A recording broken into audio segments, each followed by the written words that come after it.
Welcome to the Shulamite Podcast, an extension of Shulamite Ministries and Shulamite.com, with weekly interviews and teaching with author and speaker Martha Kilpatrick and hosted by John Enslow. This weekly podcast is a way to stay connected to the ministry. So come experience anointed messages, not giving just another method, but a living impartation. This is one thing that when I was listening to them, I heard that literally, if you look at the landscape of everything in our country right now, from masks to the riots and the protests and the tearing down everything, okay? I'm not putting an opinion on it. I'm just telling you, if you look at the landscape, just visual, just look at the landscape, you realize that something behind that is happening. And what I believe that it is a divide and conquer deal of the enemy. If you look at it, everything is set right now to divide us. We're being divided. We're not allowed to meet. We're being divided with masks. Okay. Again, I'm not saying anything about it. I'm just saying it's happening. The outcome is that we're divided. When you go into a store, people look at each other fearfully. Oh my God, are you going to give me corona? We're being separated from one another. We're not coming together. We're being separated. The enemy is dividing us. And social distancing. We are being distanced. And it's a plot to distance our hearts and our lives and our effectiveness. And I'm not saying that we all have to have a kumbaya unity, but I'm saying that if you look at the scenario, this is the outcome of this scenario, is division. We're the most divided we've been since the Civil War. And it's gruesome. And yes, there's reasons. Both sides have reasons. But my assignment is not to agree with the social, political climate, the cultural climate. My mandate as a man of God, as a saved, born-again, heavenly man, is to find out what his mind is about it and stand in that. And all I know is that we're being divided. Now, is that all Satan and Satan's winning? No, I don't think so. I think God is doing something. I think Satan's doing something. I think there's a huge battle going on. We're in the midst of a huge battle. We're in a war. We are in a war. And we can be social distance and sit in our houses all by ourselves and think, oh, well, no problem. That's not what's happening here. There's something grander going on.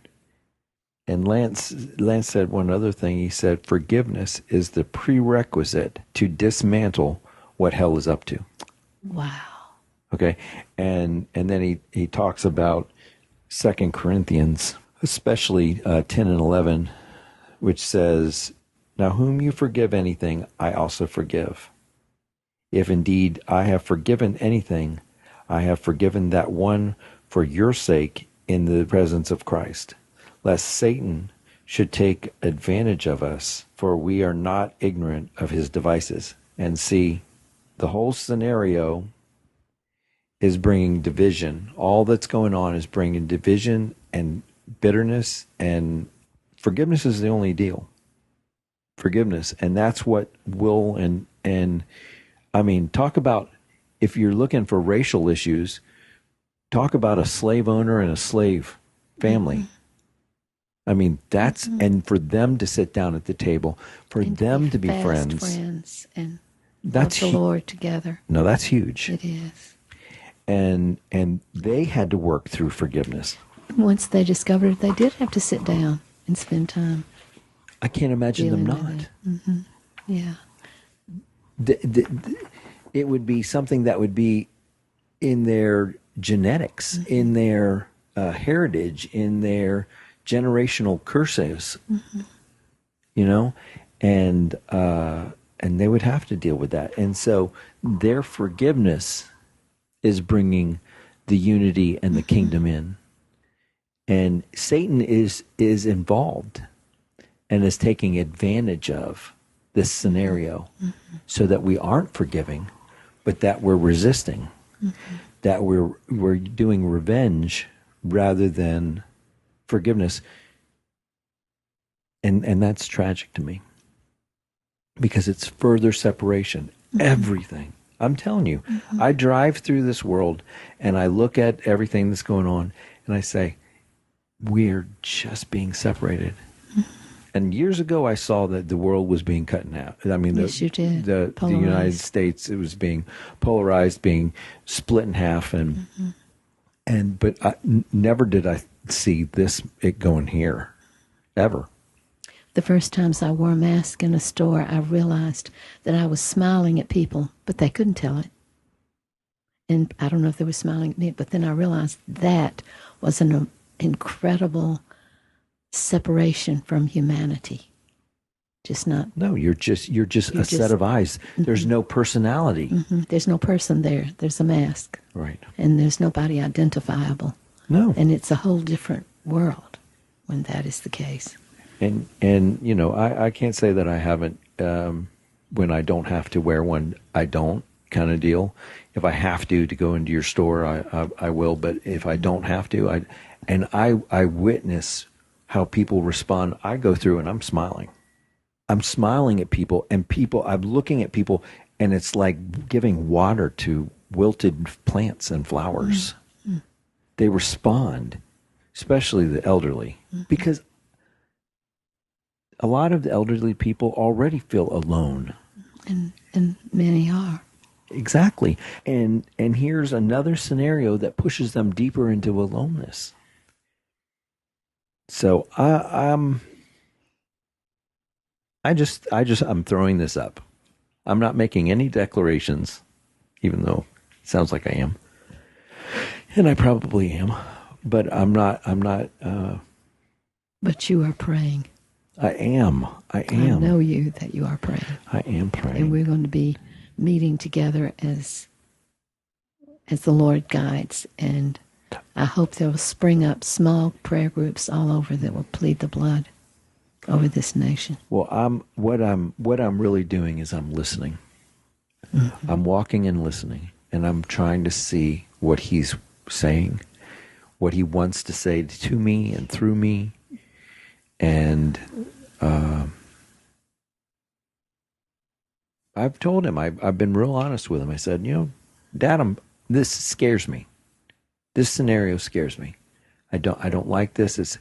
And the other day, I don't know what happened, but something inside of me rose up, and I wrote a post about it, and I can't wait for it to get out. I think it's going to come up real soon here. And the post is called "Living Unshaken in Shaking Times." Wow.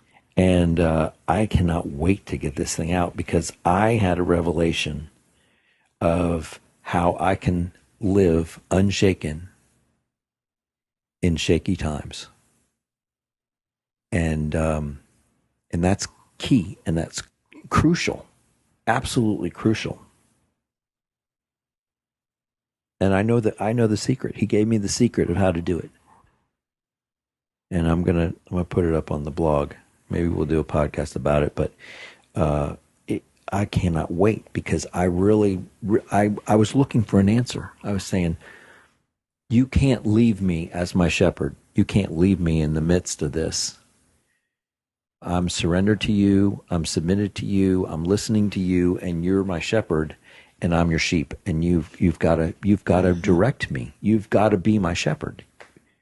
It's impossible for you not to be, because that's what you call yourself. And so I've looked, and I've said, how are you laying me down in green pastures? He showed me exactly how. And I'm excited. Oh, I'm excited too. I haven't read it.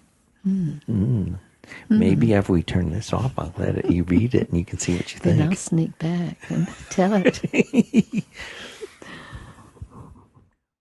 I don't know. We're in a interesting time, which can be an exciting time. And yes, the forgiveness is key. The blood of Christ is key. And those go together. They are the same. Absolutely. There is no forgiveness without the blood. No. And there's no blood without forgiveness. Mm-hmm. If you're not willing to forgive, you don't have the blood. Benefits of the blood, right? So, thank you for bringing this. And I did, if I had done this earlier this morning, when not have to drive back and do the orders, it would have been real different. I would have just listened to you and wouldn't have had anything. But then you gave me where we were going, and I went and got my own little cachet of of yummies. We hope you've enjoyed the Shulamite Podcast. For all the latest from Shulamite Ministries, please visit us at Shulamite.com, where you'll find Martha's daily devotions, posts from GetAlongWithGod.com, and the online library of all of Martha's writings. At Shulamite.com, downloading the free Shulamite app is easy, and LivingChristianBooks.com is only a click away. Thank you for joining us on this journey to discover a God worth knowing.